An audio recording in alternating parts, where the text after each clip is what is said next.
Assalamualaikum warahmatullahi wabarakatuh. Perkenalkan, nama saya Muharif Darmawan dari Prodi Pendidikan Teknologi Informasi kelas 21B dengan NIM 2105097404. Di sini saya akan menjelaskan dan memaparkan materi mengenai web server dan DNS. Yang pertama, kita mulai dari web server terlebih dahulu. Adapun dari tujuan dari web server ini yaitu untuk memahami fungsi web server dan cara kerjanya, serta mengenal HTML atau Hypertext Markup Language, dan juga mensimulasikan web server dengan Cisco Packet Tracker.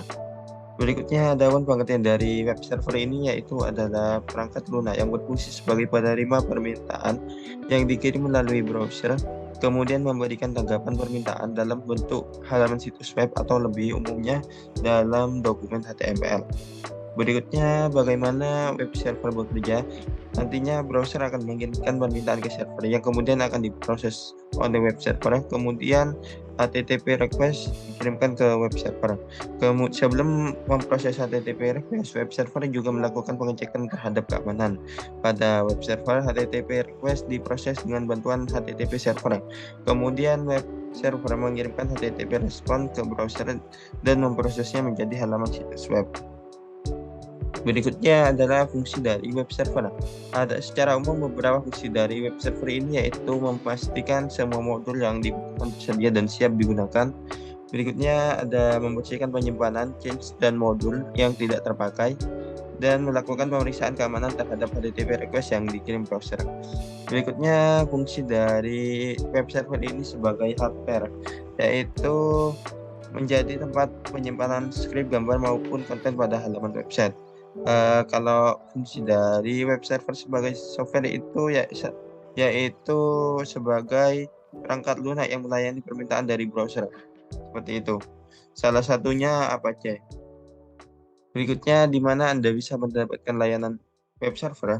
Anda bisa menjalankan layanan web server pada server lokal jika hanya untuk coba-coba. Caranya, Anda mengunduh file instalasi web server kemudian diletakkan pada komputer lokal Anda. Tetapi jika menggunakan cara ini, Anda tidak bisa mengaksesnya dari mana saja, kecuali Anda mempunyai alamat IP yang dinamik. Adapun solusinya yaitu dengan menyewa perangkat VPS pada penyedia layanan VPS. Berikutnya yaitu ada HTML. HTML adalah singkatan dari Hypertext Markup Language yang disebut hypertext karena di dalam HTML sebuah teks bisa dapat berfungsi lain. Kita dapat membuat menjadi link yang dapat berpindah dari satu halaman ke halaman lainnya hanya dengan mengklik teks tersebut.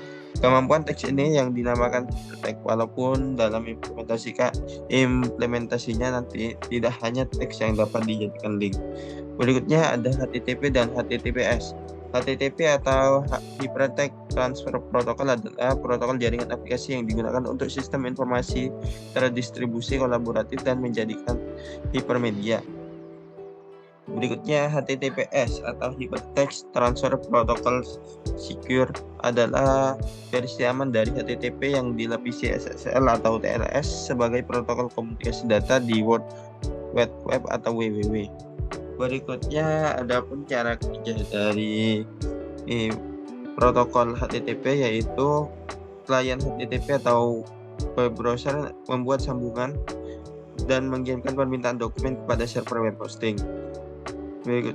Kemudian daemon HTTP di server web hosting tujuannya menerima permintaan dan mengirimkan kembali file yang diminta atau file yang terkait dengan permintaan tersebut kepada klien HTTP atau web server.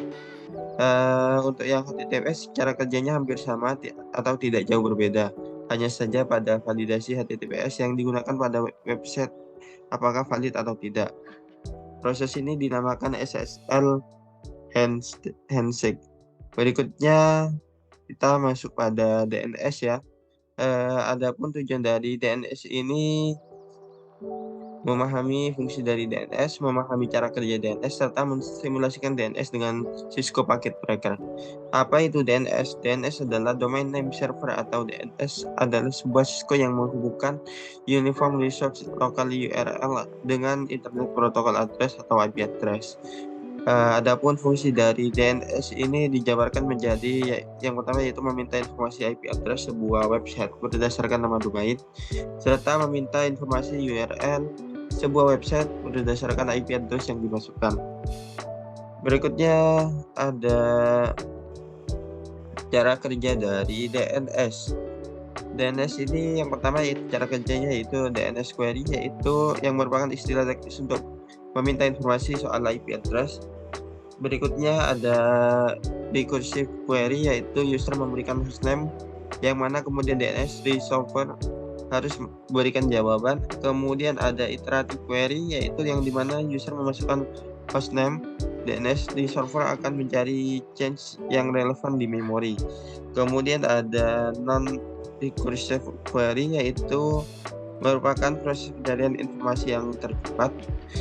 Kemudian ada DNS recursor atau DNS recursive resolver, yaitu DNS recursor merupakan tahapan pertama pencarian informasi. Berikutnya ada root name server, yaitu root name server merupakan semacam database yang menjawab pertanyaan soal nama, domain, dan IP address-nya.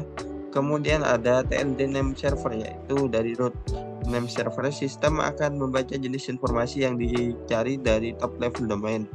Dan yang terakhir yaitu ada authoritative name server, yaitu setelah menemukan clue di mana server yang diinginkan, sampailah kita pada authoritative name server. Berikutnya ada macam-macam dari DNS. Macam-macamnya banyak, yang disebutkan pada data ini hanya 3 saja, yaitu ada record atau address record, yaitu menyimpan informasi soal hostname, time to live atau TTL, dan IPv for address. Berikutnya ada record, yaitu menyimpan informasi hostname dan hubungannya dengan IPv6 address. Berikutnya ada CNAME record, yaitu digunakan untuk mendirect domain atau subdomain ke sebuah IP address. Lewat fungsi satu ini Anda tak perlu memperbarui DNS record. Berikutnya pada percobaan yang web server, yang pertama itu buatlah skema seperti gambar di atas dan pastikan jaringan dapat berfungsi dengan baik, terutama jaringan PC1, laptop, dan smartphone seperti itu. Dengan IP dari web servernya itu yaitu 43.43.43.1. Oke, kita langsung saja masuk pada percobaannya pada aplikasi Cisco Packet Tracker. Sudah kita buat seperti ini.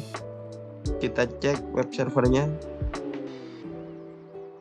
desktop IP configuration-nya 43.43.1 dengan gateway 43.43.43.3 seperti itu.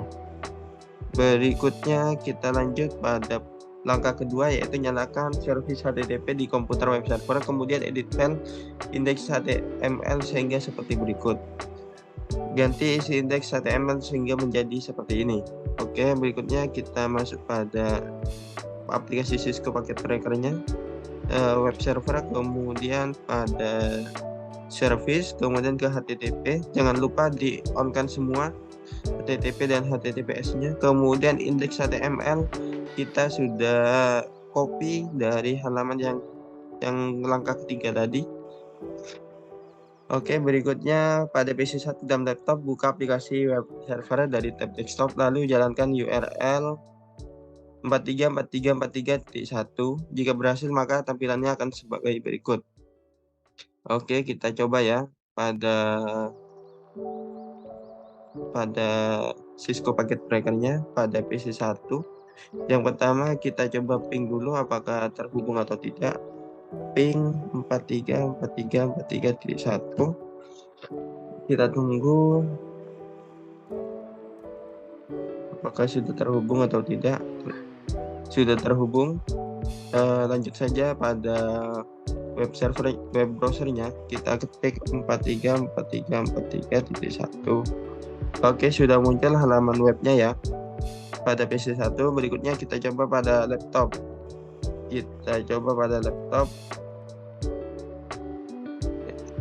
Desktop kita coba ping dulu apakah terhubung dengan web server.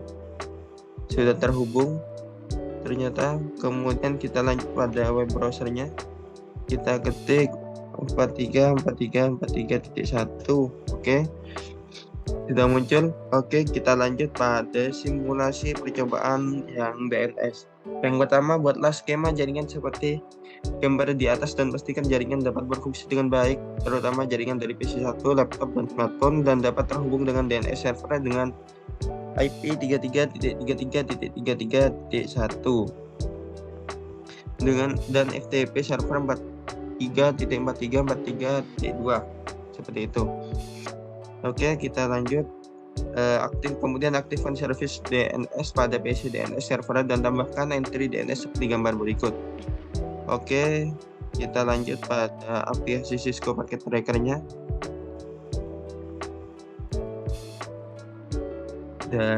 Kita aktifkan dulu DNS-nya ya.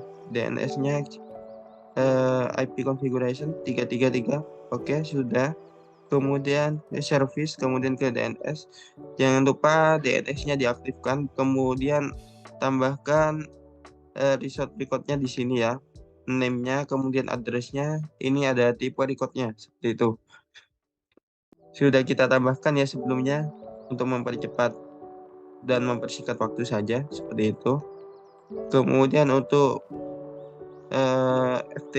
FTP-nya jangan lupa juga diaktifkan ya, FTP-nya di-on-kan dengan kita coba-coba seperti itu. Kemudian ke PC1 kita coba lagi apakah terhubung ping 43 ke 43.2. Mohon maaf, ping 43 ke 43.2 seperti itu. Selagi menunggu, kita lanjut pada langkah ketiga, yaitu pada PC1 dan laptop jalankan perintah nslookup seperti berikut: nslookup jarcom.com dan nslookup www.jarcom.com. Oke, kita lanjut pada Cisco Packet Tracker-nya sudah terhubung ya. Kemudian kita jalankan nslookup jarcom.com. Kita lihat apakah terhubung.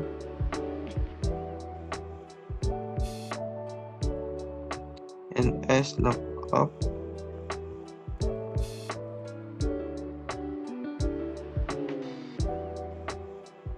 nanti munculnya seperti ini ya, servernya pada DNS 33.33.33.1 seperti itu. Kita lihat sudah muncul ya seperti ini. Berikutnya kita coba nslookup www.jarcom.com www.jarcom.com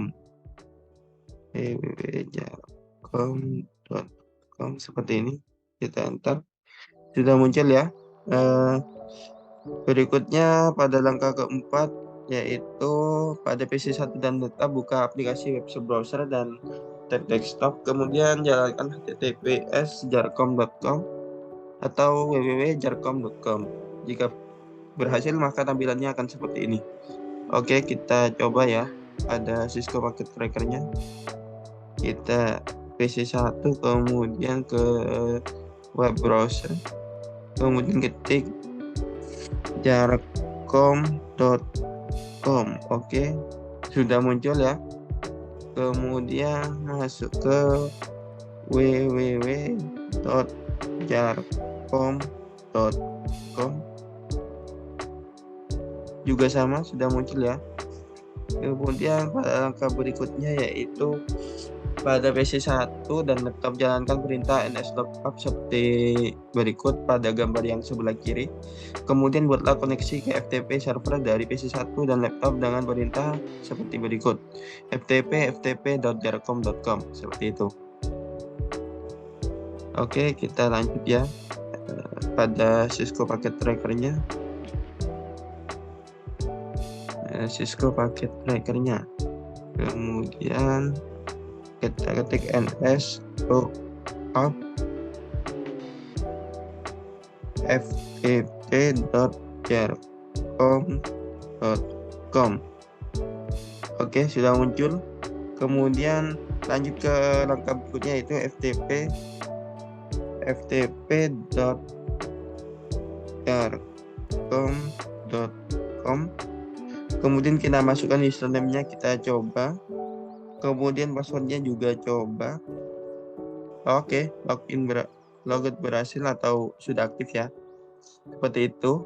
Maaf, wassalamualaikum warahmatullahi wabarakatuh.